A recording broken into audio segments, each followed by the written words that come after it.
السلام عليكم ورحمة الله.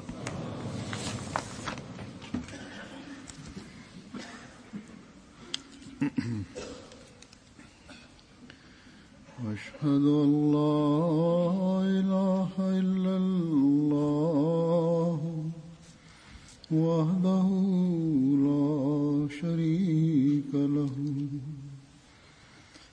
وأشهد أن محمدا عبده ورسوله أما بعد فأعوذ بالله من الشيطان الرجيم بسم الله الرحمن الرحيم الحمد لله رب العالمين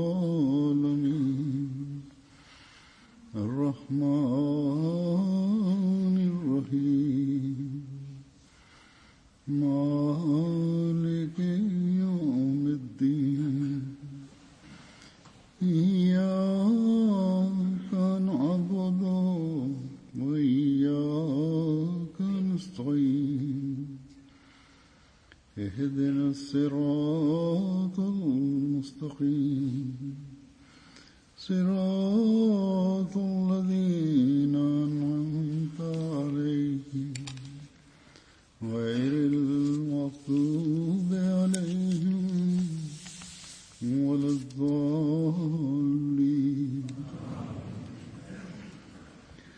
لن تنالوا البر حتى تنفقوا مما تحبون وما تنفقوا من شيء فإن الله به عليم.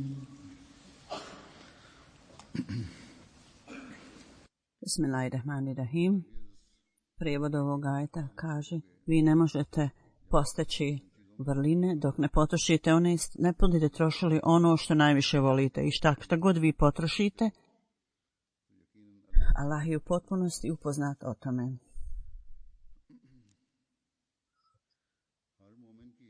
Uzor kaže, uvijek je želja svakog vjernika da nakon što učini nešto dobro, neku vrlinu, da stekne Allahovu blizinu. Allah dželešan u ovom ajetu je skrenuo pažnju vjernika na ovu stvar. Ako želite da obavljate, da činite dobra djela, da bi stekli Allahovu ljubav, onda zapamtite da dobro djelo zahtijeva žrtvovanje. Dakle, s ciljem da steknete Allahovo zadovoljstvo, onda činite žrtve i žrtvujte onu stvar koju najviše volite. I žrtvujte onu stvar od koje dobivate neku korist i prednost i žrtvujte onu stvar koja vam omogućava udobnost i žrtvujte onu stvar koja je sredstvo uljepšavanja budućnosti vaše djece kad imate to u vidu. Dakle, sve ove vrste žrtvovanja nisu obične vrste žrtvovanja. Imetak uvijek je drag ljudima. Allah dželešanu je to spomenuo. Zlato, srebro i također stoka, zemlja, imanje kao kuće i tako da je sve to drago ljudima. I radi toga neki ljudi postanu vrlo ponosni zbog toga. Međutim, u ovakvoj finansijskom stanju svijeta i sa ovom tehnologijom u ovo vrijeme ljudi koji žive u raznim zemljama, oni su ne samo postali bliski jedan drugome zapravo ova tehnologija, ovaj finansijski sistem također je uvećao želje ljudi. Bez obzira na ove stvari, da osoba ima li osoba obilje imetka ili ne, želja i ljubav prema novcu i želja da se to steknu je u njihovom vidu. I jako se to uvećalo, ta želja jako porasla.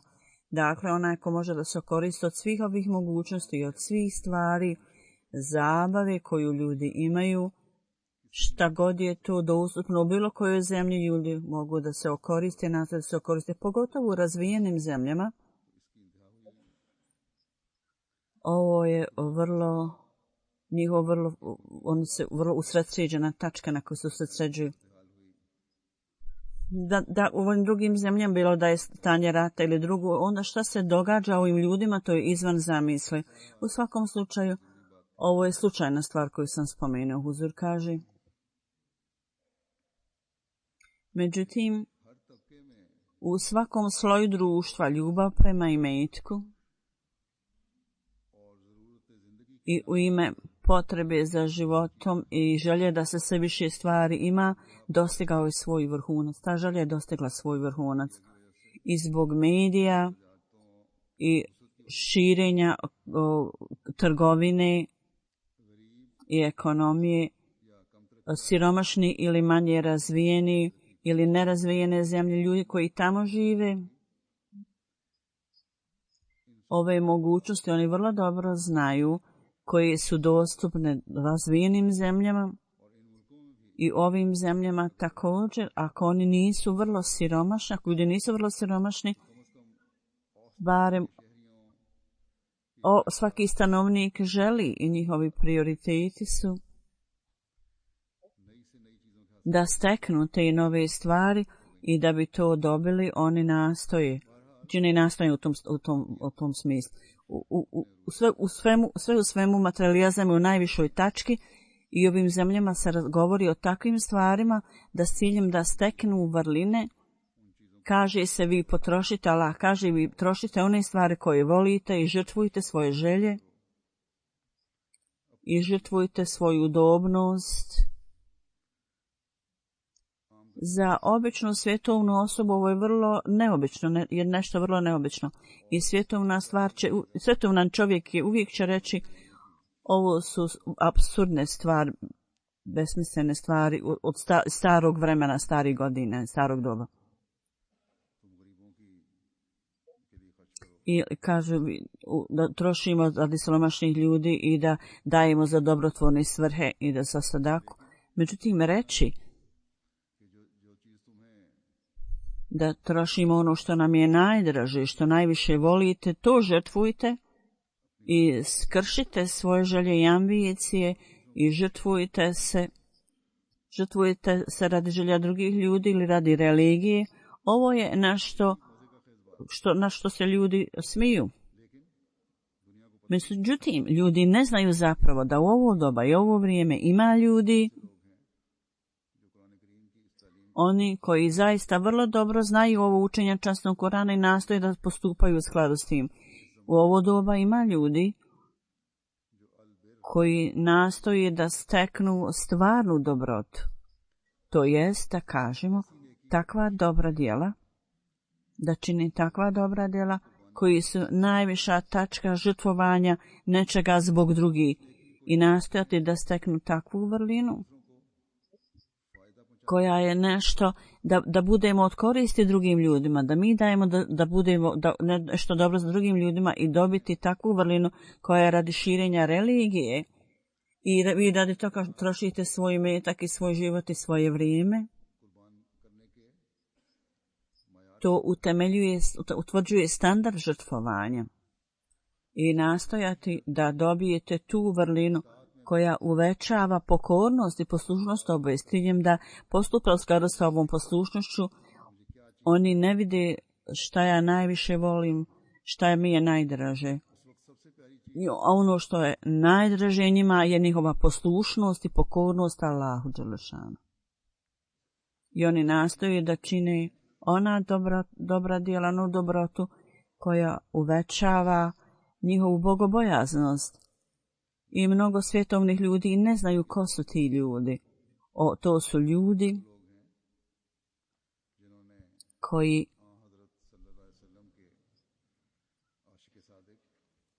koji slijede najveći zaljubljenika časnog poslanika imama ovog doba i oni su vezani sa tom osobom, sa tim imamom i oni uvijek čine ove žrtve i oni koji s ciljem da steknu tu vrlinu i dobra djela, oni su se okoristili, oni imaju ispravnu uputu sa svjetla minareta da pronađu ispravni put. Ovo su ljudi koji se zaista koriste iz primjera časnog poslanika, sallallahu alejhi ve sellem. Njihov standard žrtvovanja je vrlo neobičan. Kako je bio ashaba u jednom hadisu je rečeno da je Hazret Abu Talha Ansari, koji je bio Ansar u Medini, on je bio vrlo bogat čovjek. On je imao mnogo bašći, hurmi, a najbolja je bio Abaz Berha. To je bio ime jedne bašće. I Hazret Talha jako volio tu bašću. I ona je bila vrlo blizu džamije časnog poslanika, sallallahu alejhi ve sellem. On je tamo vrlo često išao. U svakom slučaju, nakon što je ovaj ajet bio objavljen, Hazret Abu Talha je došao časnom poslaniku, sallallahu alejhi ve sellem, i molio i rekao časnom poslaniku, meni je najdraža ova bašća Berha. I to je ono što ja želim da žrtvujem radi Allaha. Ovo su bili ljudi koji su zaista bili sjajne zvijezde i oni su bili ljudi koji upućuju na ljude na pravi put. Dajući primjerovi ashaba, imam ovog doba je skrenuo našu pažnju, ponavljajući stalno je skretao našu pažnju, zatim Mesih Maud alejhi selam i u jako mnogo svojih izjava i u brojnim izjavama on je objasnio učenje koje je sadržano u časnom Koranu i s ciljem da steknemo vrlinu i stvarno shvatanje nama je dato kroz njega i on nam je također rekao standardima žrtvovanja i također nas je savjetovao da budemo utemeljeni na visokim standardima dobrih primjera i primjera koje su postavljali ashabi časnog poslanika. I on je rekao, oni ljudi koji vjeruju u obećanog Mesiju alejhi selama, neophodno je da slijede ove primjere. Na jednom mjestu obećani Mesija alejhi selam kaže, bespotrebne stvari. Niko ne može da je uradio nešto dobro. Vrata vrlina su vrlo uska, zato treba da dobro zapamtite. Beskorisne stvari koje potrošite ne možete doći na vrata bogobojaznosti i ući na ta vrata. I ovaj ajet kaže, ukoliko ne budete trošili ono što najviše volite na Allahovom putu, do tog momenta vi ne možete postati Allahovi miljenici. Ako ne želite da prođete nekakve teškoće ili da ne želite da steknete nikakve vrline, kako možete onda biti uspješni u tom slučaju? Zato nije slučaj da jesu li ashabi stigli do tog položaja, do tog stepena da nisu ništa radili, ništa činili, da dobijete svjetovne titule, koliko troškova ljudi podnesu i koliko mnogo napora ulože.